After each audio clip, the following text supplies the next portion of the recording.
Selamat pagi dan salam sejahtera kepada semua penonton yang sedang bersama kami secara langsung. Topik kita pada hari ini sangat penting untuk kesihatan kanak-kanak, iaitu acute gastroenteritis atau lebih dikenali sebagai AGE. Untuk mengupas isu ini dengan lebih mendalam, hari ini kita bersama dengan pakar dalam bidang ini, iaitu Dr. Lee Bin Suan, pakar perunding kanak-kanak. Sebelum kita bermula, saya ingin menjemput anda semua untuk meninggalkan sebarang soalan atau kemusykilan di ruangan komen. Jadi doktor, mungkin kita boleh mulakan dengan pengenalan ringkas tentang latar belakang doktor dan juga apa itu AGE ni. Bahaya ke kalau kita biar anak-anak hadap sakit ni sampai jadi lembek? Oke, hai. Selamat tengah hari. Selamat pagi, selamat tengah hari semua. Saya Dr. Lee Beng Suan, Doktor Pakar Kanak-Kanak di PMC. Ya, hari ini kita akan berbual mengenai acute gastroenteritis. Atau dalam bahasa Melayu sebenarnya dia adalah penyakit akut cirit birih di kalangan budak-budak ya. So semenjak ini kalau di PNC ni kita nampak banyak peningkatan kes cirit birih ini, terutamanya lepas perayaan Chinese, perayaan Raya dan lepas cuti sekolah. So saya rasa ini adalah masa yang agak baik untuk berbincang mengenai AGE. So gastroenteritis ni sebenarnya adalah keradangan yang berlaku pada lapisan usus dan lapisan perut yang selalunya berpunca daripada jangkitan. So sebenarnya gastroenteritis ni adalah gabungan gastritis dan juga enteritis. Dan selalunya kalau nama singkatan tu kita akan panggil AGE lah, acute gastroenteritis ya. Jangkitan jangkitan AGE ini selalunya punca utamanya ialah disebabkan oleh virus. Kebanyakannya 70% penyebab utama itu ialah virus. Tapi ada juga jangkitan AGE ini boleh disebabkan oleh bakteria dan minoriti disebabkan oleh parasit atau parasit. Okey, sebenarnya masalah AGE ini sangat common, berlaku dengan sangat biasa di kalangan budak-budak, terutamanya budak-budak di bawah 1 tahun atau budak-budak yang pergi sekolah atau prasekolah. Dan okeylah, sebenarnya untuk untuk budak-budak yang berumur bawah 5 tahun secara purata dalam hidup mereka akan mengalami 3 sampai 5 episod AGE ini. Ya. Okey. Mungkin kita bagi tahu sikit virus-virus utama yang selalu menyebabkan AGE ini. Satu penyebab utama tu adalah rotavirus. Okey, rotavirus tu ini memang satu virus yang sangat agresif. Tapi ada juga virus-virus lain yang boleh menyebabkan AGE. Contohnya norovirus, astrovirus dan juga adenovirus. Bakteria pula boleh juga menyebabkan AGE dan doktor juga kerap jumpa juga selalunya disebabkan oleh Salmonella, bakteri Akuma Salmonella, kuman Shigella dan Campylobacter. Ya. Okay, berapa cepat simptom boleh muncul selepas kanak-kanak tu dapat jangkitan tu? Sebenarnya tanda-tanda AGE ini boleh berlaku dengan agak cepat. Kadang-kadang ambil masa 24 jam atau 48 jam. 1-2 hari lah kita cakap. Contohnya mungkin budak itu telah makan atau minum yang tercemar dengan virus. Dalam 1-2 hari mereka boleh nampaklah tanda-tanda AGE ini. Okey, sebenarnya tanda-tanda AGE ini ialah yang paling lazim yang kita jumpa lah cirit birik. Sebab nama dia gastroenteritis kan, so dia akan ada cirit birik atau diarrhea, muntah atau rasa loya, demam. Ada setengah virus yang boleh menyebabkan demam yang tinggi, sakit perut atau kejang perut, dan lesu, tak bermayah. So ini adalah tanda-tanda yang selalu kita jumpa lah dalam AGE ini. Ya. Okay, tadi doktor kiranya kebersihan tangan ni memainkan peranan besar lah juga Ya, sebenarnya kebersihan tangan ini sangat-sangat penting. Dalam banyak-banyak langkah pencegahan AGE ini, boleh cakap kebersihan tangan ni adalah yang paling top lah. Okey. Kebersihan tangan yang menggunakan step yang betul jugalah dengan guna bahan sabun yang betul ya. So kita tak boleh mengelakkan daripada tak cuci tangannya. Macam mana makanan atau air boleh menjadi punca AGE ni? Okey, so selalunya, air atau makanan, sumber air atau makanan ni mesti dah, dicemari atau tercemar dengan virus, dengan bakteria ni. Contohnya, mungkin kita pergi kedai makan ke, kita pergi supermarket ke, selalunya, restoran, supermarket ni telah disentuh, semua benda ni, troli ke, meja, kerusi ke, semua disentuh dengan banyak tangan dah. Mungkin, sebab kadang-kadang kita bukannya nak cuci tangan selalu kan, mungkin lupa, mungkin tak ada masa, kita tergesa-gesa. So, permukaan makanan minuman ni boleh jadi tercemar kalau satu budak itu tersentuh permukaan yang dah tercemari atau contaminated dengan virus atau bakteria, mereka masukkan jari ke dalam mulut dan mereka telah menelan virus ini. So, sumber-sumber inilah yang senang menyebabkan jangkitan virus AGE atau bakteria AGE. Ya. Okay, doktor. Apakah simptom yang paling utama AGE ni? Simptom yang paling utama ni, satu adalah diarrhea atau ciri-biri. So, selalunya saya akan beritahu ibu bapa, saya akan menasihatkan diarrhea ni, selalunya definisi atau penjelasan diarrhea ni lah. Okay, bila kita dah cakap diarrhea, satu budak tu mungkin dia akan mengalami ciri-biri lebih 3 kali atau 4 kali dengan berak dia lebih cair atau lembut daripada biasa. So, kita akan cakap, ya, budak itu mungkin mengalami diarrhea atau ciri-biri dah lah. Itu adalah tanda utama. Tanda kedua, muntah. Okay? Satu budak tu muntah kerap. Makan sikit dia muntah. Minum sikit dia pun muntah. So, dia tak boleh terima makanan minuman secara biasa. So, itu adalah tanda kedua yang agak kerap kita tengok lah. Ketiga, budak besar kadang-kadang mereka boleh komplain atau mengadu sakit perut atau kejang perut. Atau perut memulas. Okay? Ada juga setengah budak yang boleh rasa kembung perut. Okay? Kalau ada setengah virus macam rotavirus atau kuman salmonella, mereka boleh menghidapi demam yang agak tinggi. Kemungkinan besar suhu badan boleh mencapai 38, 39 atau yang paling serius 40 darjah Celsius. Demam pun kita kerap jumpa jugalah. Satu lagi tu, bila dah banyak hari ciri muntah, mereka menjadi tak larat, mereka menjadi lesu, dan kadang-kadang kencing mereka pun akan berkurang. Okay? Tapi ada setengah jangkitan bila serius sikit, kita kadang-kadang jumpa juga berak mereka ditemani ada darah sikit dalam berak mereka atau lendir atau lendiak.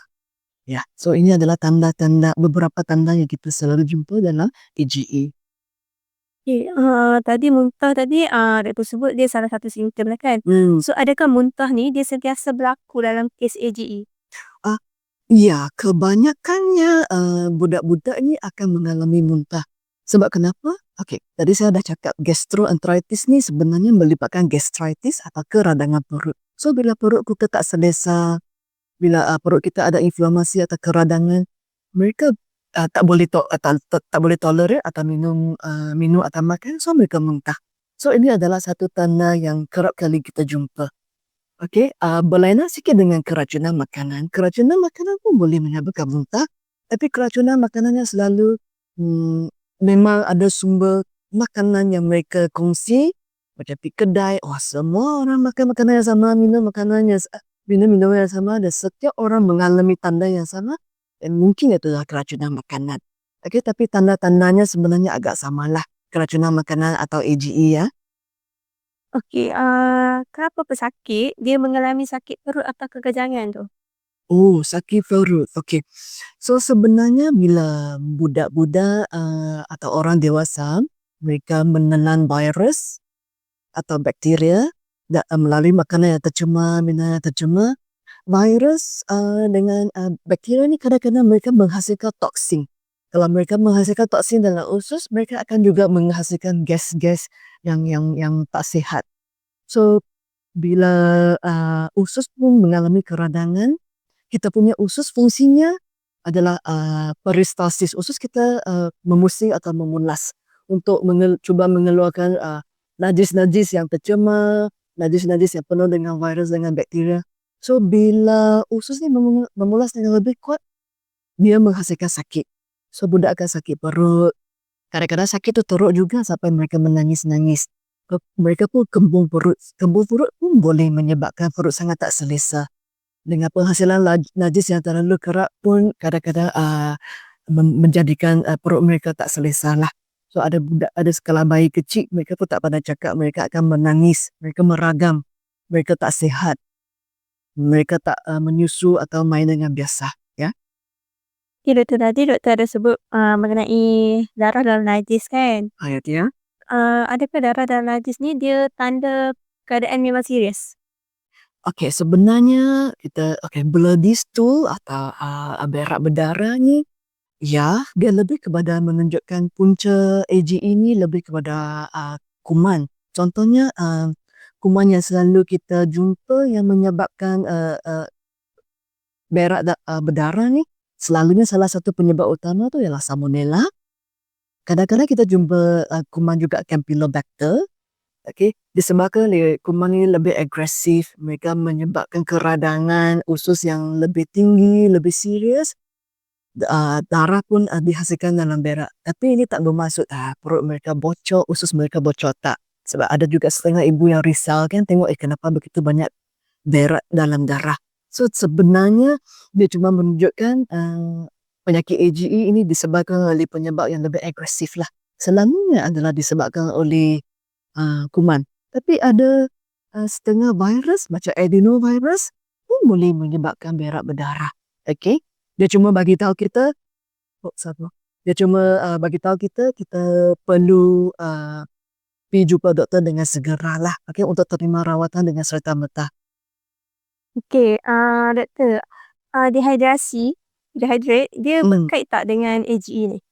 Biar oh ya, sangat, sangat. Ya. So sebenarnya kalau kita sebut pasal cerik-berik, kita akan cuba assess patient juga atau kita akan assess budak.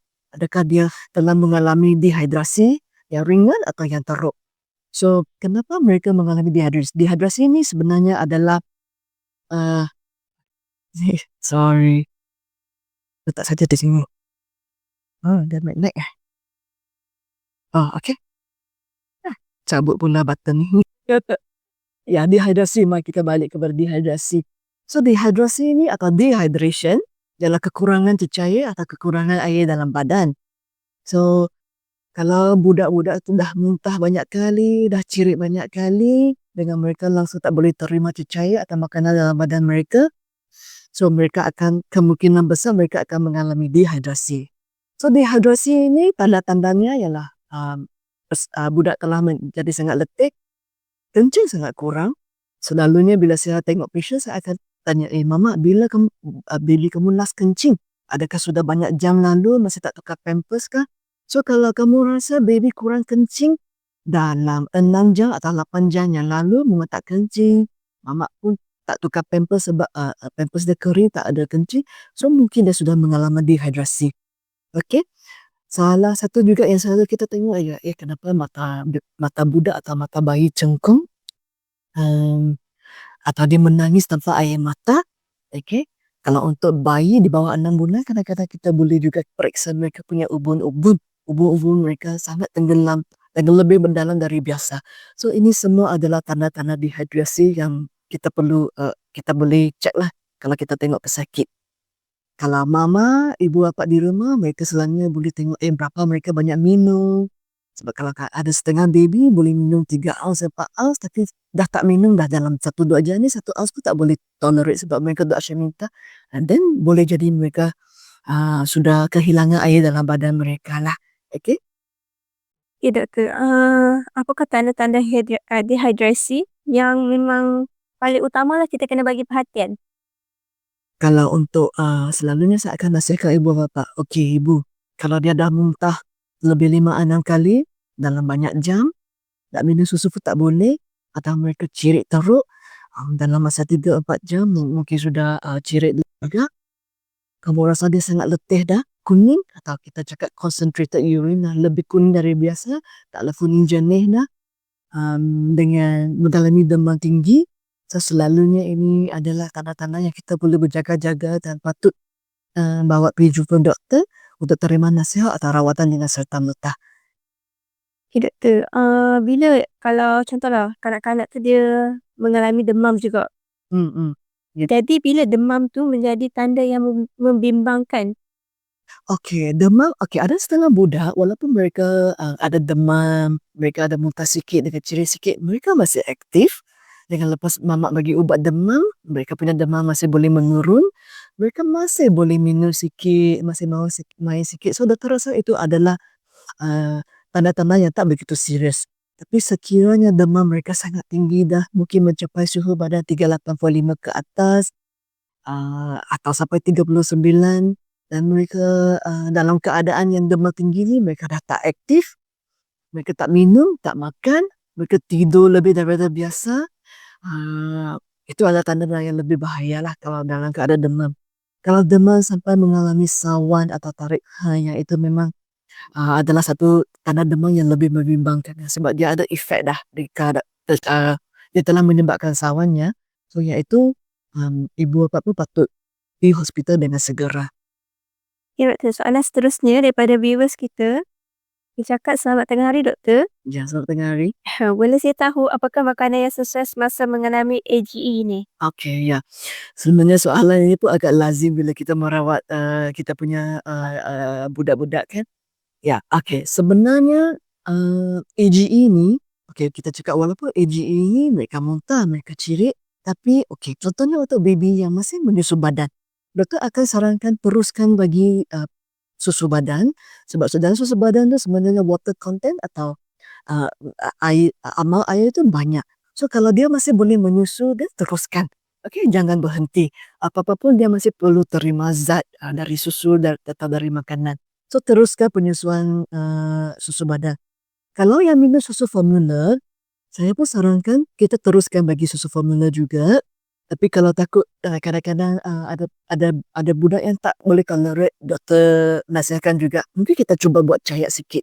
Okey, tak mau pekat, tapi kalau cair tu pun tak maulah kurangkan skop sangat, nanti dia tak ada tenaga, nanti dia tak ada zat-zat makanannya. So boleh teruskan susu formula atau susu badan. Yang mau makan, yang masih ada boleh masih boleh makan, mungkin cuba bagi makanan yang tak mau begitu berminyak, tak mau pedas, mesti tak mau pedas kan, tak mau masam, tak mau bergoreng-goreng. Okey, yang paling penting kita bagi makanan yang macam soft diet, light diet. Okey, sup doktor rasa boleh. Sup, sebab sup tu kadang-kadang kita masak sup tu ada perisa lagi, ada sedikit garam dalam sup itu. So kita masih boleh mengekalkan hidrasi dalam badan. Okey. So makanan-makanan kita boleh bagi, yang paling penting kita masih boleh mengekalkan ke tahap air dalam badan. Okey. Okay, doktor, berapa lama simptom AGE ni biasanya dia akan berlarutan? Okey, saya rasa bergantung kepada juga jenis virus atau jenis bakteria dengan umur baby lah. Okey, kalau umur di bawah 1 tahun, kalau rotavirus ini kadang-kadang dia punya simptom tu boleh berlarutan dari satu minggu sampai 10 hari. Tapi secara purata, selalunya mereka boleh beransur pulih dalam 10 hari atau 2 minggu. Okey, kadang-kadang berak dia je yang ambil masa sikit untuk jadi pejal. So mungkin mereka masih boleh berak cirit, tapi kita harap kekerapan cirit itu akan berkurang dari hari ke hari. Okay, so secara purata ambil masa juga 7 hari sampai 10 hari lah. Okay, kalau bakteria pun sama. Kalau jangkitan bakteria pun sama jugalah. Mereka ambil masa juga dalam seminggu sampai 10 hari. Kalau orang dewasa lain cerita. Kalau orang dewasa mereka lebih cepat sembuh. Tapi budak-budak memang ambil masa sikit ya. Okey, doktor. Ni ada pujian untuk doktor daripada viewers kita. Dia cakap cantiknya Doktor Lee. Okay, thank you. Tapi dia tanya juga, nama dia Odah. Okay, dia tanya, doktor minta suggestkan susu yang sesuai untuk kanak-kanak yang kena AGE. Okay, ya. Alright.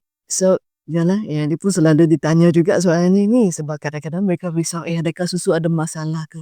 So, pada masa AGE ni, acute gastroenteritis ni, bila budak tak sihat, doktor akan sarankan kamu teruskan susu biasa yang dia minum. Okey, kadang-kadang ada ibu apa yang akan tanya, doktor, boleh saya cuba tukar susu yang tanpa laktosa atau susu yang berdasarkan soya atau tumbuhan soya lah, susu soya. Okey, yang bukannya susu lembu lah. Okey, selalunya bila kita akan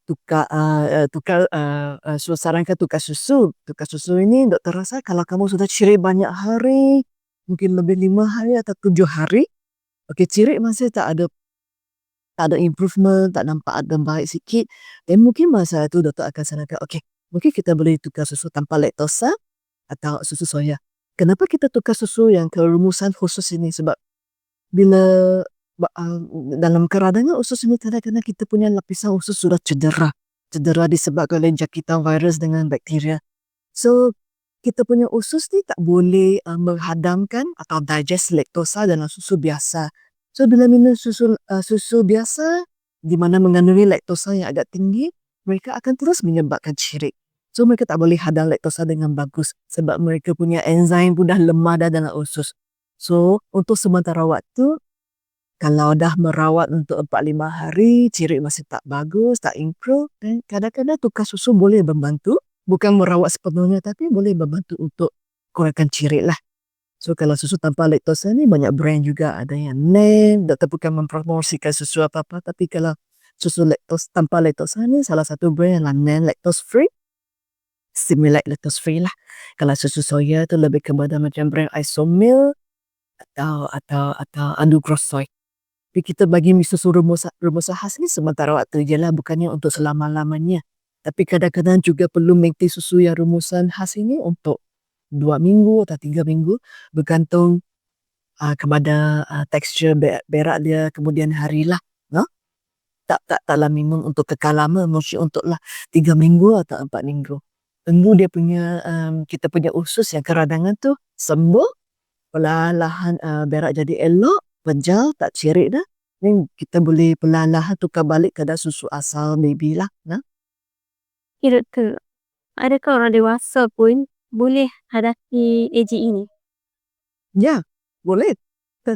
So AGE ini sebenarnya, so bagi saya, populasi yang lebih lemah atau fragile ialah budak di bawah 5 tahun atau warga tua, warga emas lah kita cakap, lebih dari 60 tahun.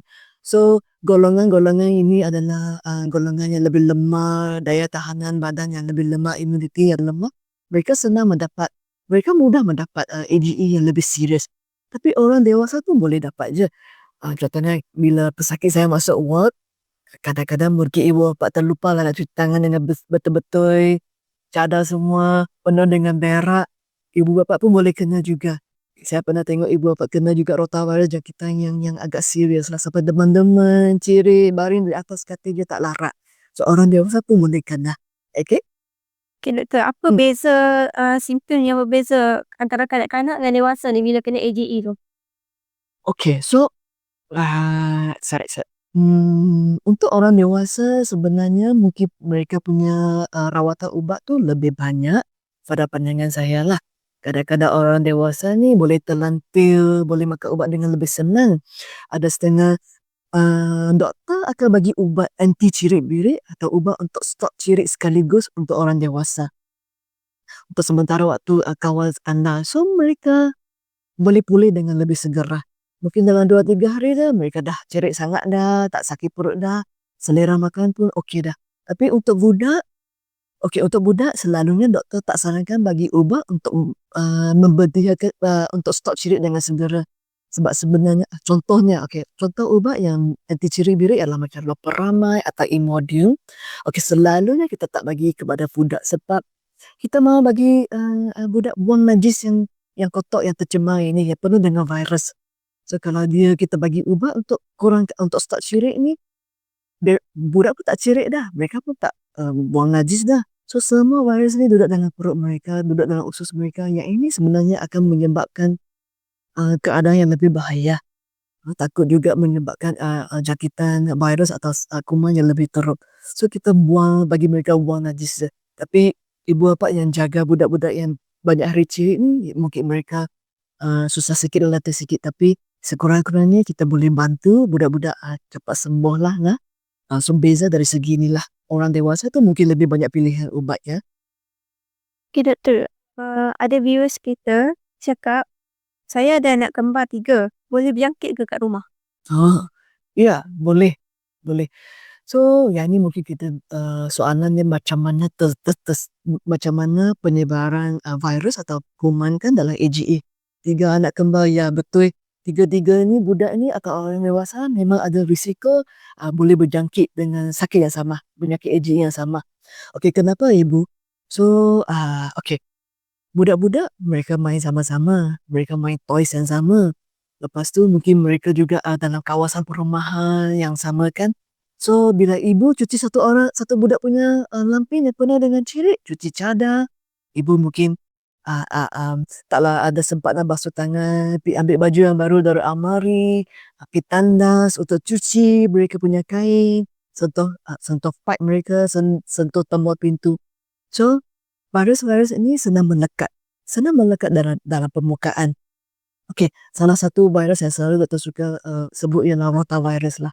Rotavirus ini sebenarnya dia sangat agresif, sangat jahat.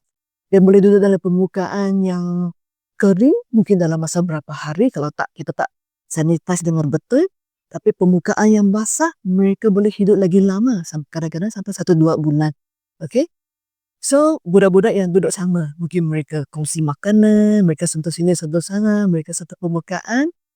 So, inilah doktor akan cakap mereka mungkin boleh dapat jangkitan dari orang ke orang. Okay? Sebab mereka main sama-sama. Kan? Mereka duduk sama-sama untuk makan. Lepas tu ibu pun kena jaga banyak budak kadang-kadang. Terlupa nak cuci tangan dengan lebih bersih. Ya? Dan memang boleh merebak dengan cepat lah penyakit virus AD ni atau terutamanya rotavirus. Doktor, kalau kita tengok simptom dia pun macam agak teruk juga kan kalau kena. So, adakah AGE ni dia boleh, kalau dia biar berlarutan tu dia akan mengancam nyawa? Ya, boleh.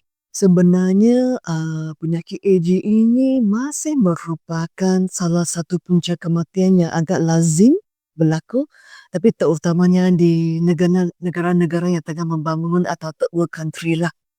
Tapi kita masih jumpa lagi budak-budak yang dalam keadaan kritikal lepas menghadapi penyakit AGE. Kenapa? Mungkin disebabkan masalah logistik, mereka tinggal jauh dalam kawasan kampung atau pedalaman, mereka tak sempat nak bawa budak pergi hospital atau klinik yang berdekatan. Ya, so mereka masih boleh mengalami keadaan yang kritikal. Okay? Keadaan yang paling kritikal ialah tahap dehidrasi yang paling serius, di mana mereka mengalami kehilangan air yang terlalu banyak. Okay? Dan kalau dehidrasi yang teruk ni tak detect awal, tak terima rawatan dengan serta-merta, mereka juga akhirnya boleh mengalami, kita cakap, hypovolemic shock atau renjatan hypovolemia lah kita cakap. Yang itu adalah yang paling serius lah. So kena berhati-hati. Sebenarnya AGE ini memang masih boleh mengancam nyawa. Okay? Doktor pun dah bagi tahu dia punya simptom, dia punya betapa bahayanya AGE ni kan. So, apa rawatan utama AGE? Okey, rawatan utama sama ada nombor 1, nombor 2 dan nombor 3 sebenarnya adalah yang paling penting adalah mengekalkan hidrasi dalam badan. Okey, apa-apa punca dia lah, sama ada virus lah, sama ada bakteria lah. So kita kena kekalkan hidrasi atau hydration. So have to maintain good hydration in the children. So kalau hidrasi okey, boleh maintain, dan harap-harap mereka pun boleh dalam keadaan yang selamat, tak mengancam nyawa. Okay, so macam mana kita nak kekalkan hidrasi? Okay, kita boleh bagi air atau kalau kamu pergi klinik yang berdekatan, selalunya doktor akan bagi sejenis air garam kita cakap atau ORS, Oral Rehydration Salt. So ini adalah air garam yang mengandungi nisbah gula, garam mineral dalam nisbah yang betul lah. Okay, so setiap ORS tu mungkin ada cara bancuhan dia sendiri, tapi selalunya satu paket ini selalunya bancuh dalam mungkin 250 ml atau 240 ml air. Okay, so setiap kali bila satu budak itu dia muntah sikit, kita cuba suap balik dengan ORS. Sebab setiap kali budak tu muntah atau cirit, kita kena ganti balik ayat yang hilang dari muntah, dari cirit kan. So, salah satu lagi nasihat yang selalu akan bagi ialah macam mana kamu nak mengekalkan hidrasi dengan bagi ORS. Sebab ada juga budak yang akan selalu muntah. Mungkin kamu nak suap pun susah. Ibu bapa boleh bagi sikit-sikit tapi kerap. Okay, so dia punya prinsipal adalah bagi sikit-sikit tapi kerap. So, tapi macam mana nak bagi sikit-sikit kan? Nanti bagi botol, dia minum sekaligus habis, dia muntah balik semua. So, sayang kan? So, saya akan selalu sarankan ambil satu sudu. Okay? So, ambil satu teguk, bagi dia hirup. Ambil lagi teguk yang kedua, bagi dia hirup. Okay, mungkin kamu start sekejap. Kamu start 5 minit, 10 minit. Nanti kamu stop balik. Okay? Dia memang ambil banyak sikit effort lah. Tapi, kamu bagi sikit-sikit lebih baik daripada bagi sekaligus, dia muntah balik kan? So, kalau dia kalau kamu tak mau bagi guna sudu, kamu boleh juga guna syringe ataupun jagari yang kecil. Contohnya 3 ml atau 5 ml. Okay? Tarik sikit ORS dan bagi sekali 2 kali. Lepas tu ibu stop. Kita tak mau bagi sekaligus. Selalunya budak yang AG ini mereka akan rasa dahaga. Mereka akan minta lebih. So, sebenarnya itu baguslah mereka nak minta kan. Tapi ibu stop dengan perlahan-lahan. Harap dia taklah muntah sangat dan dia boleh masuk. ORS tu boleh telan. Boleh masuk dengan elok lah. Okay? Kalau tak, bagi ayam masak pun boleh. Tapi selalunya saya akan sarankan bagi ORS atau bagi susu formula dia. Dan boleh tak mau bagi yang air yang terlalu manis. Sebab kadang-kadang air sangat manis boleh memburukkan lagi ciri dari mereka. Okay, Doktor. Soalan seterusnya daripada viewers kita, dia tanya, Doktor, boleh saya tahu adakah rotavirus ni boleh berjangkit melalui sentuhan? Yes, boleh. Definitely boleh.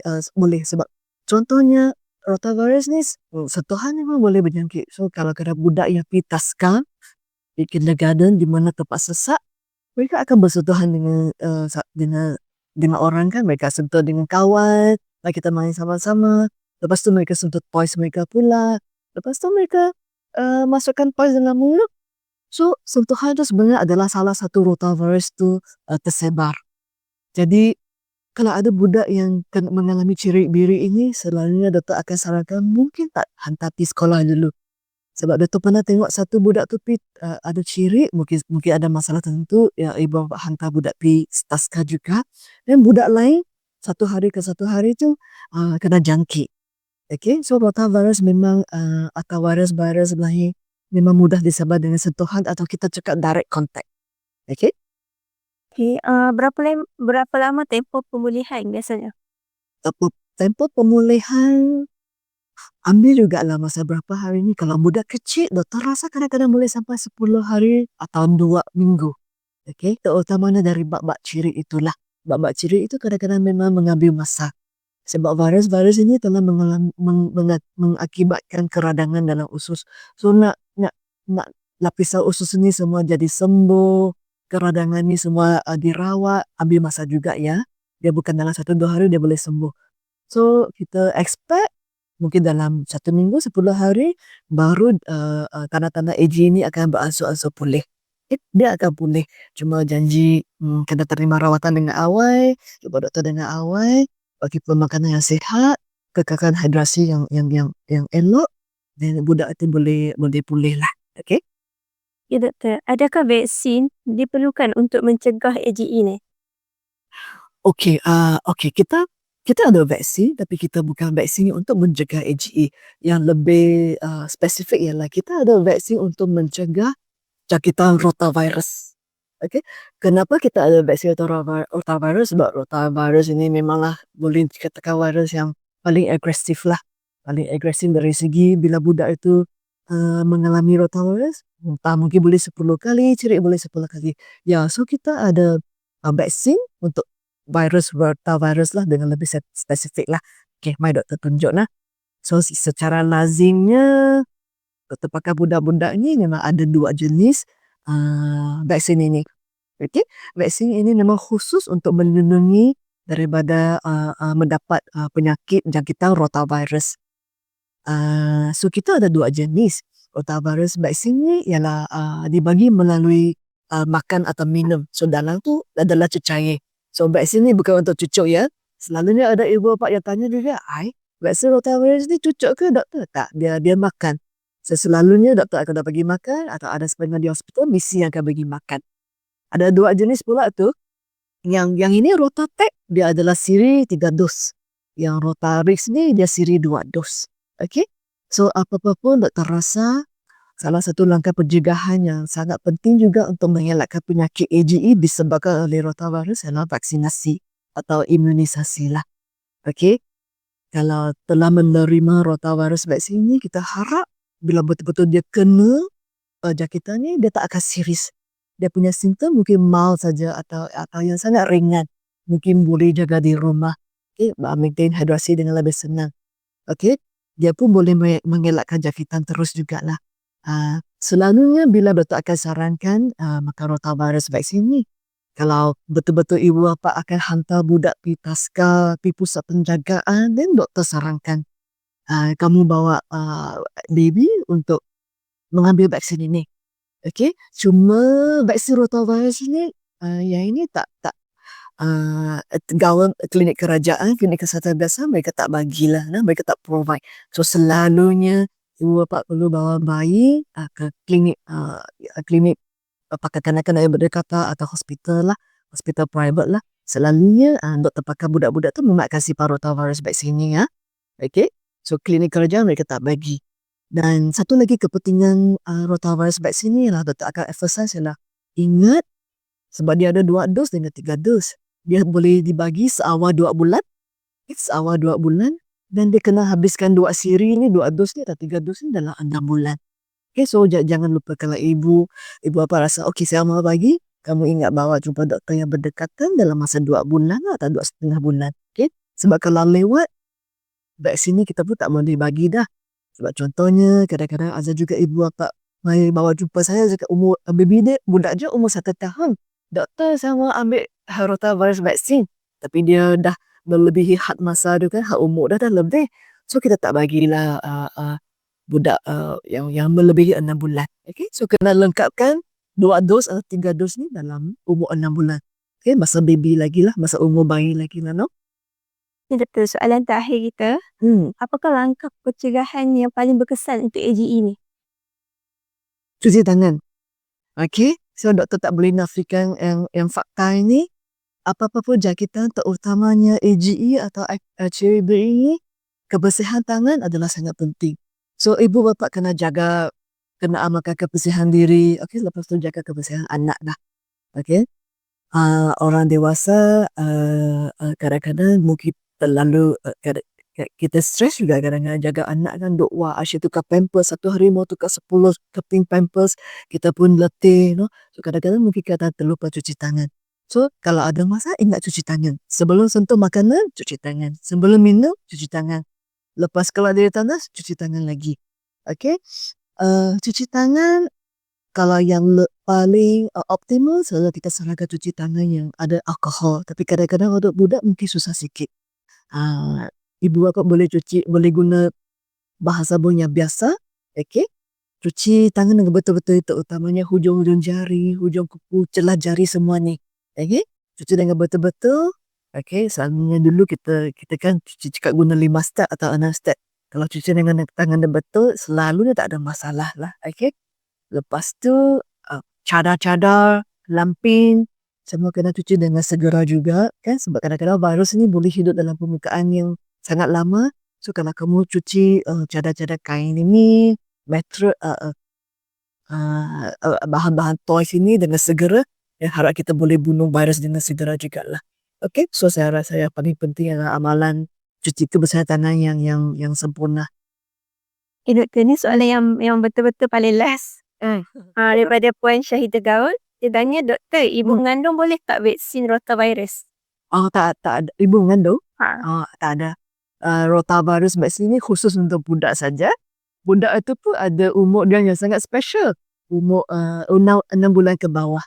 So dia khusus untuk golongan budak-budak saja. So ibu mengandung tak boleh, orang dewasa tak boleh, orang tua tak boleh.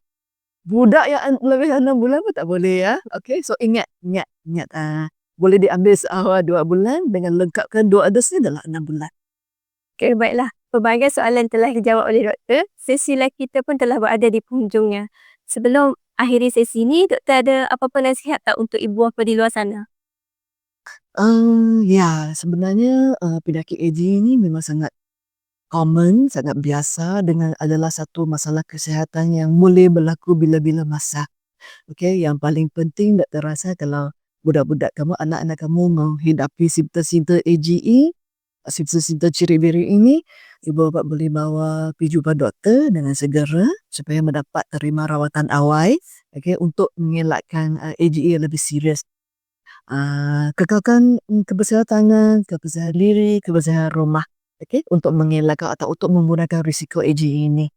Alright, dengan mungkin advice yang last, kalau boleh, kalau mampu untuk mendapat rotavirus vaksin, ini adalah salah satu pencegahan yang agak bagus jugalah untuk mengelakkan penyakit rotavirus yang bahaya. Okay, baiklah. Terima kasih doktor untuk nasihat sebentar tadi. Jangan lupa untuk tekan butang share dan kongsikan video live ini kepada rakan-rakan, keluarga dan orang di luar sana. Kita tak tahu, mungkin ada di antara mereka yang sedang mencari jawapan atau memerlukan info kesihatan yang dikongsikan oleh Dr. Libby Yusra sebentar tadi. Semoga dengan sedikit perkongsian daripada anda, lebih ramai orang mendapat manfaat dan kesedaran tentang penjagaan kesihatan yang betul.